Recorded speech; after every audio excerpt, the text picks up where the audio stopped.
Hi there, I'm just doing a quick follow-up on the Wii Browning High Power Mark III to explain a little bit of why they break, why they fail, and it's essentially that little bit there, which is the striker or knocker.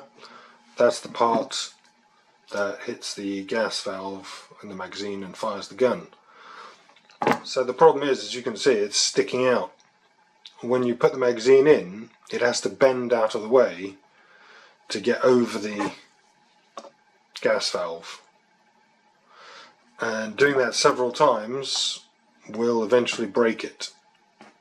It just snaps at its base, and it's a very common failure point for this particular pistol. So the only way to avoid that is essentially rack the slides, and it pulls it into its fire position out of the way. Then you can put the magazine in, nice and gentle, doesn't hit anything, clips in nicely. And then of course, to make it safe, you just lower the hammer very slowly, and as you can see, it's now resting that striker on the gas valve, so you don't want to hit that. And then if you want to fire it, just cock it and fire. And then when your magazine is empty of BBs, take it out.